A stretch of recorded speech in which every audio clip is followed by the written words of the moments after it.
Let us enter into worship with words by Reverend Tess Bomberger.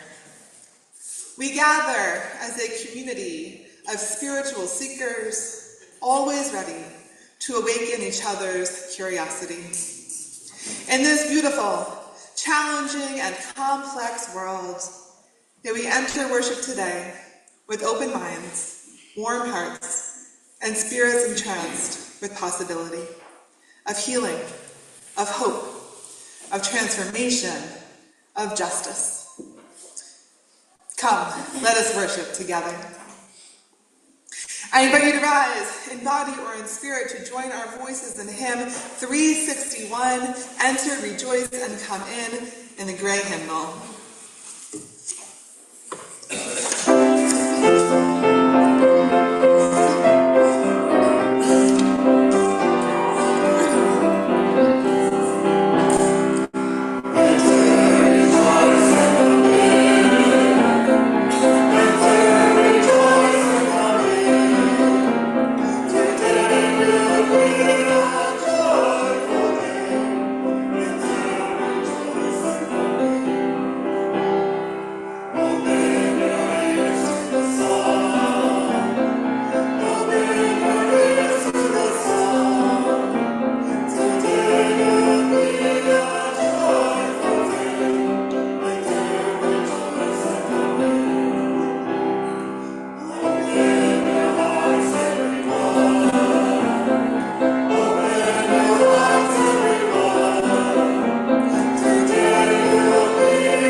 Please remain standing as Stephanie Aldrich lights our chalice.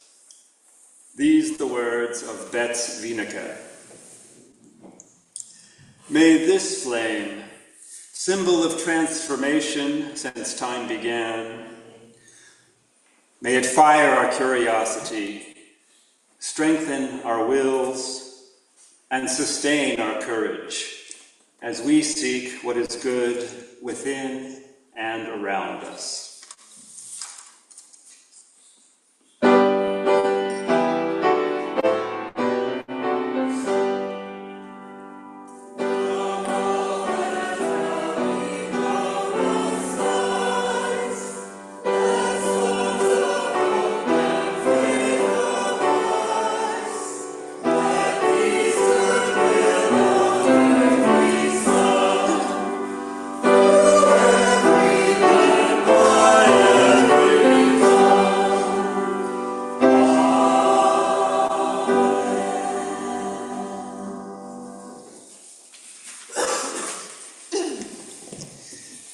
I invite you to gather round as we hear a special tale called Jack's Worry, written by Sam Zucardi.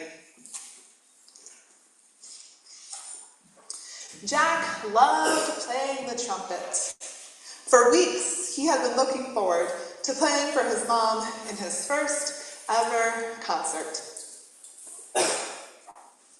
But on the morning of the big day, he found he had a worry. Time to get up, said Jack's mom. I've made you a special pre-concert breakfast. Jack crawled under the blankets, but his worry crawled under with him. Jack hid under the bed, but his worry followed him there too. When Jack finally got downstairs, his worry made it hard for him to eat his special breakfast. Everything okay? Asked his mom. Jack wanted to tell her about his worry, but he couldn't find the words. After breakfast, Jack ran around the yard, trying to lose his worry. But every time he stopped, it caught right back up with him. So Jack did the one thing that always made him happy. He took out his trumpet and started to play. But that only made things worse. Jack's worry was here to stay. It's almost time to go, Jack's mom said. But Jack couldn't go to the concert with such a big worry. He couldn't do anything with such a big worry. Suddenly, it was all a bit too much for Jack. I don't want to go. Jack's mom crouched in front of him. I thought you were looking forward to today, she said. For the first time that day, Jack stopped trying to get rid of his worry. Instead, he looked at it, really looked at it, and he found the words he needed. I don't want to play in the concert, he told his mom. I'm worried I'll make a mistake, and you won't love me anymore. That's quite a worry, said Jack's mom. I'm glad you told me. And you know what? A concert isn't about playing perfectly. It's about having fun and sharing something you love with people who love you. And I will still love you, even if you play every note wrong. Suddenly, Jack's worry wasn't so big anymore.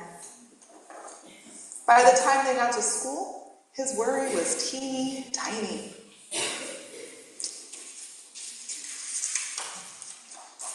When he saw his friends with their worries, he knew just what to do.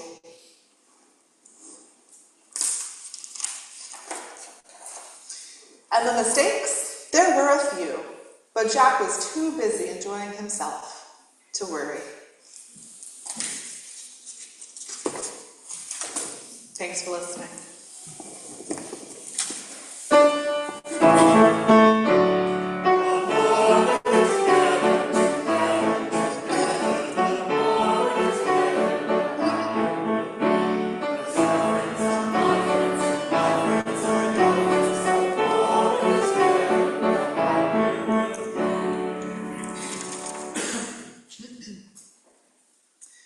Please remain seated for our prayer hymn. We are climbing Jacob's Ladder, number 211 in the Gray Hymnal.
In the silence that follows the spoken prayer, you are invited to come forward and light a candle for any joys or concerns that you hold in your heart this morning. Spirit of love and life, source of all that is, in this season of honoring mothers, may we hold deep gratitude and abundant joy, even as we acknowledge loss and pain.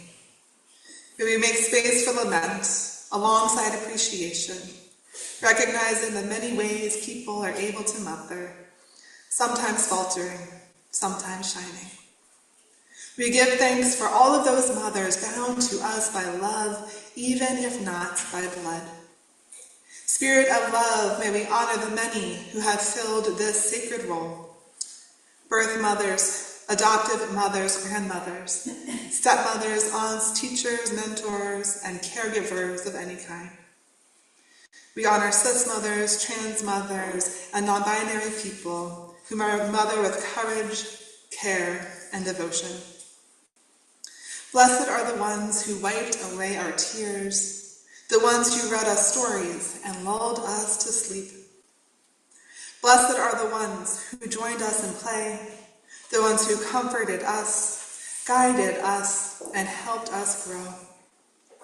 Blessed are all of those who have mothered in compassionate ways, tender ways, steadfast and loving ways. May we give thanks for the ways our lives have been shaped through love, for the values we carry, the kindness we extend, and the wisdom passed down through all of those who have mothered. May we pause in gratitude for all who raised us, taught us, nurtured us, and loved us into being. May it be so, and amen.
I light a candle for the joys and concerns of those beloveds joining us virtually. And I light a candle for all else that we hold in our hearts and our minds this morning. If your heart is hurting, know that your community is here to help, as am I. Please reach out with any needs.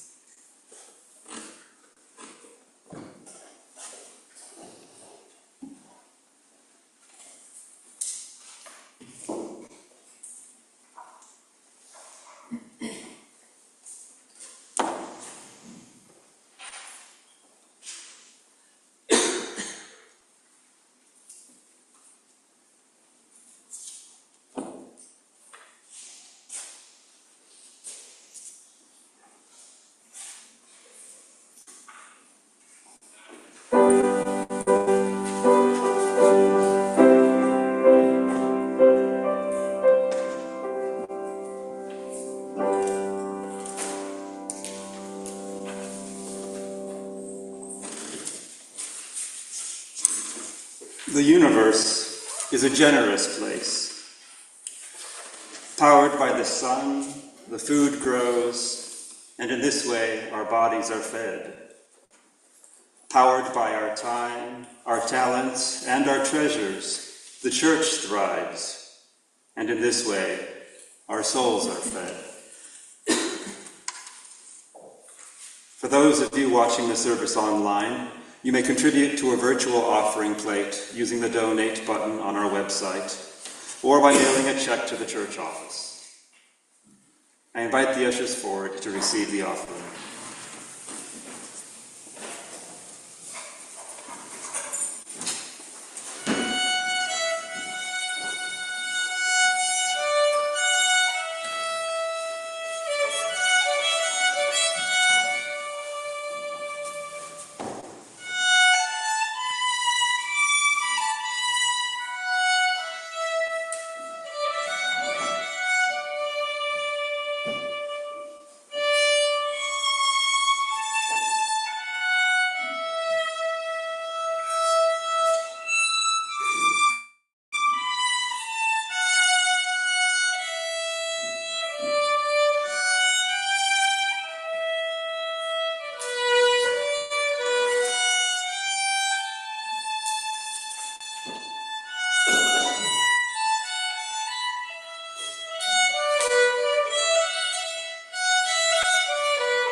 And now we will have our second Sunday special collection.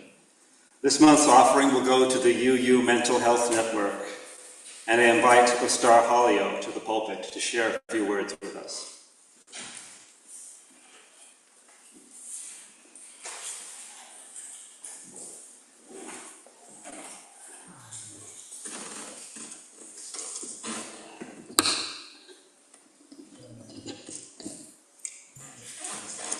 As David mentioned, our special collection this month supports the Unitarian Universalist Mental Health Network, which works to promote and honor each individual's mental health journey toward wellness. The network focuses on 4 areas of mental health-related work. For each of these, I'll mention just one of their initiatives, but be aware that they do more. In the area of education, they hold a quarterly online Become a Companion workshop where people can learn how to be helpful companions to people struggling with mental health issues. Another area of focus is support groups. These include a grief support group. In the area of social justice, one effort is to help incarcerated people with mental health challenges. The 4th area of focus is worship. And in honor of Mental Health Awareness Month on May 31st, at the end of this month, the network is offering an online worship service titled Our Faith Calls Us to Embrace Mental Health. This service will take place at 6 p.m. Eastern Time, and there's a registration on their website at uumentalhealth.org. Look for more information in this coming week's Channing News, and there's also a bit of information in your bulletin insert today. And one last note, many of you know Sherry Thomas, who is on the board of this organization. The UU Mental Health Network is largely funded by private donations, and your generous donations will be put to good work. If you're making a donation by check, please make it out to Channing Memorial Church and write UUMHN on the memo line. Thank you.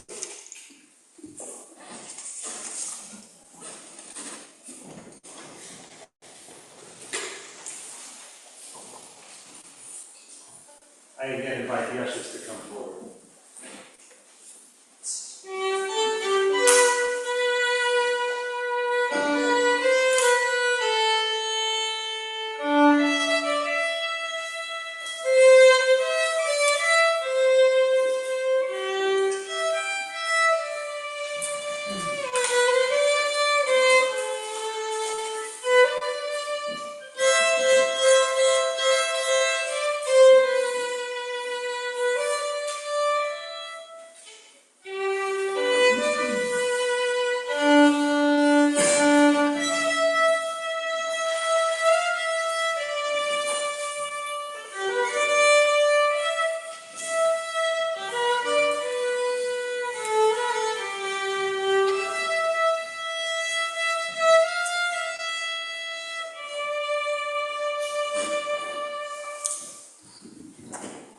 For all that you give and all that you do for our church and its wider concerns, we give thanks.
Dreary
Worry often gives a small thing a big shadow.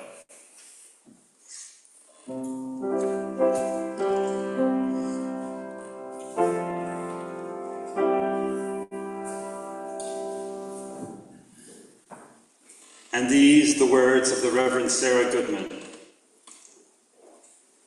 Did you know that the antidote to anxiety is curiosity? It is, because the opposite of anxiety is curiosity. So instead of continuing down the path thinking, what if they don't like me? I start thinking of new what-ifs. What if this goes great? What if I have a great time and my family finds a home here? What if we give each other grace when mistakes happen? What if I come with all my vulnerabilities and strengths, fears and anxieties, loves and hopes? What if I come in here on one day and know that I can be who I am and who I am called to be? What if this group of people can extend that kind of welcome to everyone who walks in the door?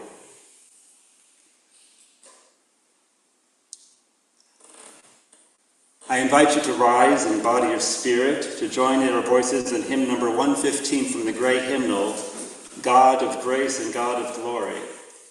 And since this is a less familiar tune, Gabby's going to play through it once before we start.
Let us begin with an old favorite. Long ago, there lived an elderly Chinese farmer. Every day, the farmer and her daughter labored on their small farm with their only remaining horse. One day, the daughter left the stable unlocked, and the horse escaped. When the neighbors heard the news, they lamented the tragedy. Will you be able to maintain the farm? The farmer simply responded, maybe yes, maybe no. The next day, the horse returned accompanied by 6 wild horses. How wonderful, the townspeople applauded. Your farm will flourish. Again, the farmer simply responded, maybe yes, maybe no. The following day, the daughter was thrown from one of the horses. She landed on a pile of rocks and broke her leg. What a tragedy, the neighbors exclaimed. Now your daughter cannot help you farm. The farmer replied, again, maybe yes, maybe no. The next day, the Imperial Chinese army arrived to recruit the young people of the town into a looming battle. However, because of her broken leg, the daughter was left behind in the village. When the neighbors heard this, they said, how wonderful! Her life was certainly saved. To this, the farmer responded, maybe yes, maybe no. One lesson among this is many. We find ourselves worrying because we rush to judgment far too quickly. We hear bad news and immediately imagine a future filled with sorrow. This is terrible. Now what? We allow ourselves to be guided by anxiety. Yet, this morning, we heard several examples in which hardship ultimately led, not to anyone's detriment, but to joy and good fortune. We worry because we assume we already know the outcome, but life often turns in unexpected ways. How many of our anxieties ever truly come to fruition? How much time do we spend ruminating on things that are ultimately irrelevant? So much of it is irrational, and yet even knowing this, we still find ourselves drawn into worry. Note, today's reflection is not universal. Some of us worry far more than others, and will therefore encounter these reflections in a more personal way. Yet, worry is still pervasive. My hope is that each of you can find at least 1 or 2 examples that resonate with your own life and carry those lessons with you. Worry can often create a facade of usefulness. We worry and ruminate as though this might make a tangible difference in what lies ahead. It serves a purpose, we believe. But can anything truly be changed by projecting anxiety? Very rarely does it alter outcomes in a positive way. More often, it generates emotions that work against our well-being, leading to deep harm. Ultimately, worry can make the future worse. Not only do we become consumed by it, but we project it outward as well, setting off spirals of deepening anxiety in others. Worry can radiate in harmful, unnecessary ways. Author and Professor Leo Buscaglia offers, worry never robs tomorrow of its sorrow. It only saps today of its joy. A Swedish proverb offers, worry often gives a small thing a big shadow. When those small things are met with anxiety, they become painfully imminent and are given far more control than is realistic or healthy. A minor misstep in traffic, a moment of frustration with a partner, a comment that, in hindsight, was not quite accurate, a look that could have been misinterpreted. each simple, and yet often unavoidable, but each becoming, to some, overwhelming. Think of a time you may have apologized to someone who didn't even remember what you were referring to. What is small grows larger and larger in our mind, to our disadvantage. Worry leads us to mentally reside in a future that has not yet arrived. We fear it, lament it, and anticipate sorrow, embarrassment, or shame. I will fail my midterm and thus get kicked out of school. I will give a presentation and make a fool of myself. I will forget the lines in my play and get laughed at. Yet, more often than not, when the future we so desperately fear does come to pass, it is manageable, far less detrimental than we had imagined. In situations like this, our attention becomes fixed on potential difficulties as we lose sight of what else surrounds us. Everything else, important or not important, good or bad, life-giving or life-taking, falls to the wayside under the weight of a single focus. This narrowing of attention stretches worries far beyond what is realistic. Goodness and joy fade into the background, while worry expands and takes the lead. Worry often arises when we seek control amidst uncertainty. The Stoic philosopher Epictetus offers this wisdom. Focus on what you can control and accept what you cannot. Similar sentiments echo through 12-step groups to this day.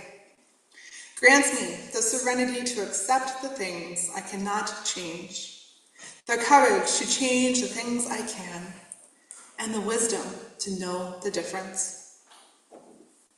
Wisdom spoken in ancient Greece nearly 2,000 years ago still resonates today. So, what can we control? We can control our response to adversity.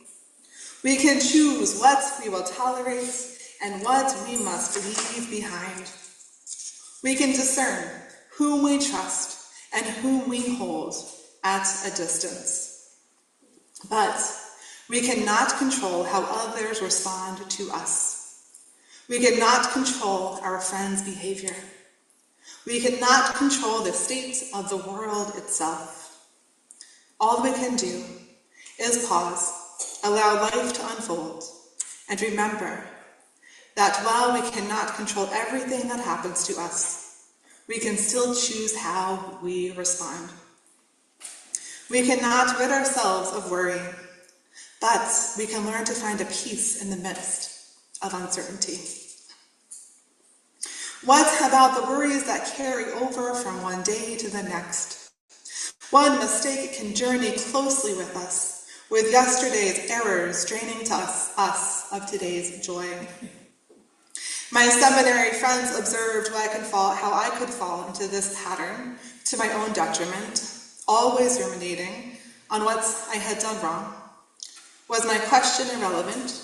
Should I have invited so-and-so to lunch? As a deterrent to this tendency, they presented me with a magnet that holds a prominent place on my fridge to this day. Each morning, when I open the fridge for my creamer, I see Ralph Waldo Emerson's words. Finish each day and be done with it. You have done what you could. Some blunders and absurdities have no doubt crept in. Forget them as soon as you can. Tomorrow is a new day. You shall begin it serenely and with too high a spirit to be unencumbered with your old nonsense. It is not simply about forgetting yesterday, but intentionally closing the door on that which serves only to cause unnecessary pain. Every day we will blunder, he reminds us. These missteps are inevitable. Acknowledge them, then release them. It is neither productive nor healthy to dwell on what we feel we have done wrong. Instead, begin each day with such high spirits that yesterday's worries are cast to the wayside, making space for peace and serenity, rather than anxiety and lament. Mistakes can be named, held briefly, and then set down. Dwelling gives rise to worry, and worry in turn works against us. So what can help heal this pervasive worry that so many of us live with? Reverend Sarah Goodman offers that the opposite of worry, perhaps counterintuitively, is not calm, neither is it confidence. The opposite of worry and anxiety is curiosity. Curiosity, a shift in perspective. Our projections move from what if this goes wrong to what if this goes right. From, oh no, what is going to happen?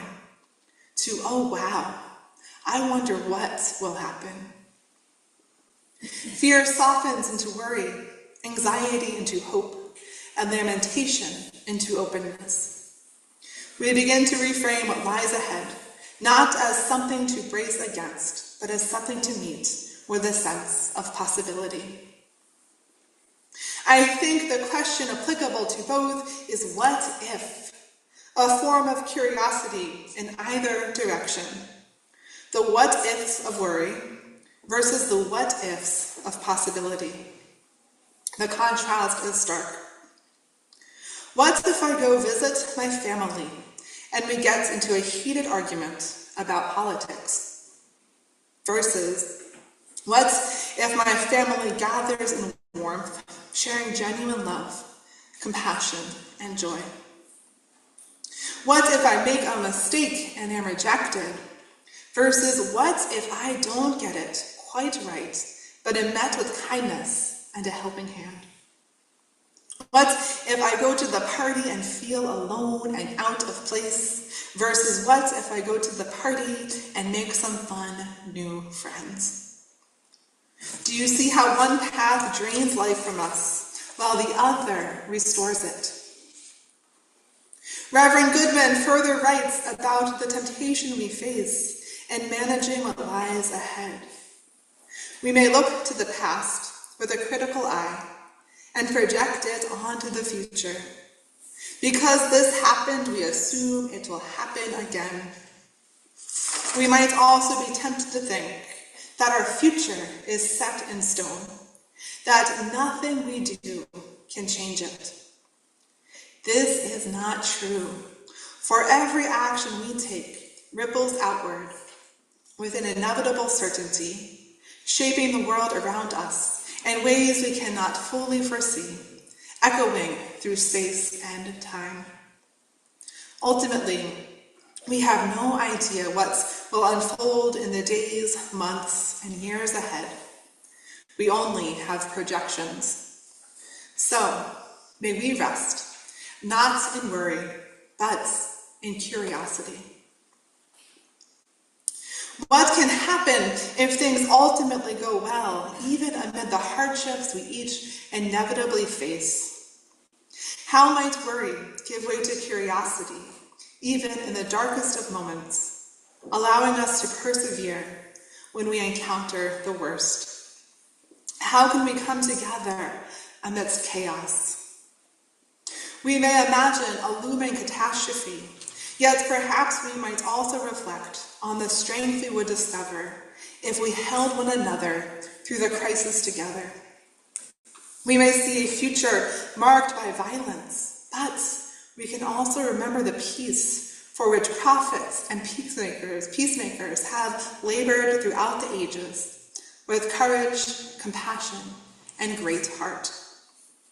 Perhaps we anticipate natural disasters, yet we also know the extraordinary power of strangers helping strangers, saving one another from despair and destruction. Even in our personal lives, we may lament death, illness, and pain, yet still be reminded to cherish this one wild, precious, and fleeting life. Let us be curious about the strength that can emerge amidst chaos, the peace that can persist amid violence, and the compassion that can arise amidst disaster. Worry, in and of itself, can lead to emotional, psychological, and physical suffering. What might change if we moved away from worry and toward action?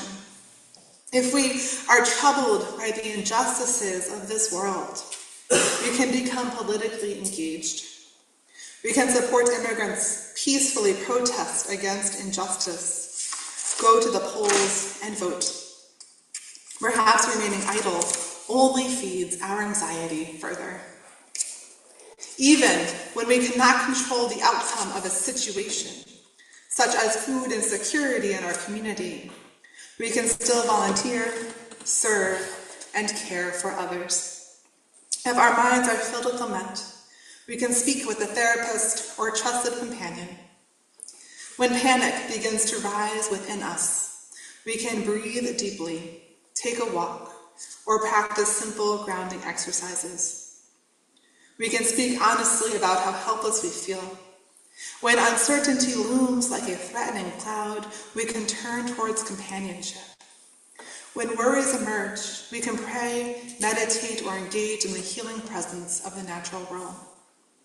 We can walk in the woods, sit in silence, and remember that we are still here, still breathing, still connected. This too is a profound form of healing, allowing worry to become action, connection, and care. Today we are invited to ground our worries and our curiosities in a shared faith.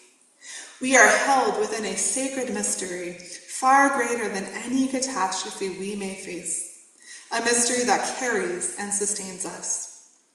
Our faith holds us each day within a web of unconditional love, abiding compassion, and shared hope. Together, we are able to live without certainty because we trust in a greater reality that holds us, in essence, an eternal love, a forest in springtime.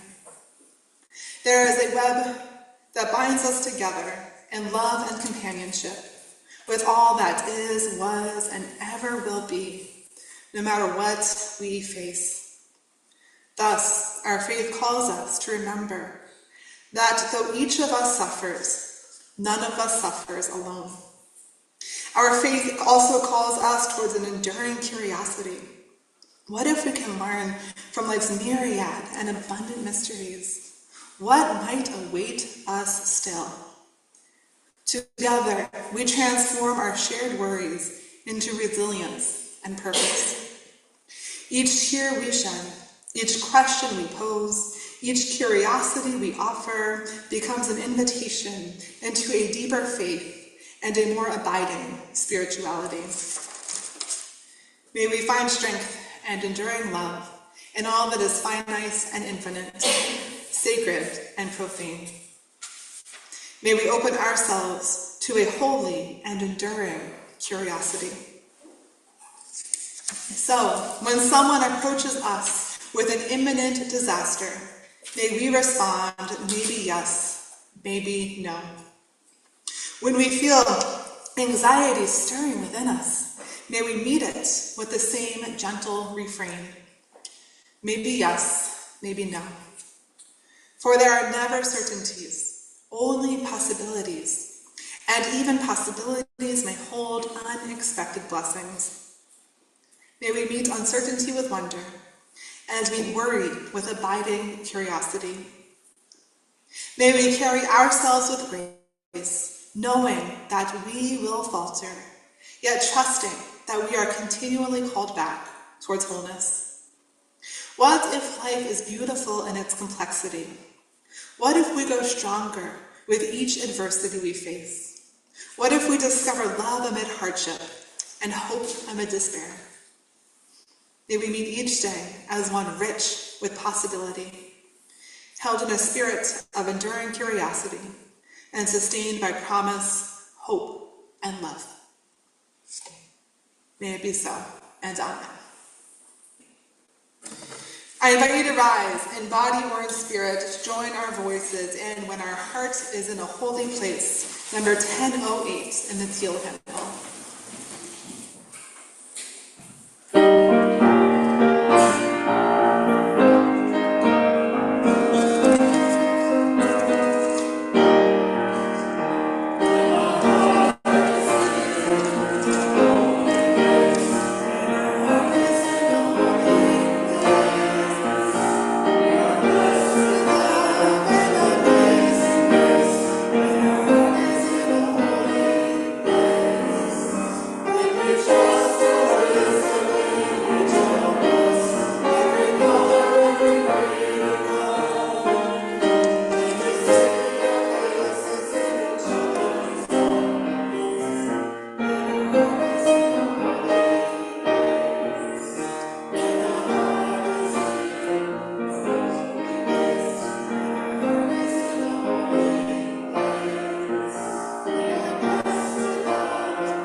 May we release the projections that weigh upon our spirits, the worries carried over from days before, the small fears that grow beyond their size, the uncertainties that cast long shadows over our hearts. May we remember that worry does not lessen tomorrow's sorrow. It only steals the joy of today. So may curiosity soothe our anxious spirits. May we wonder rather than ruminate, act rather than despair, and remain grounded in our shared faith. And may we remember that this blessed life is far too short not to live it with curiosity, hope, and love.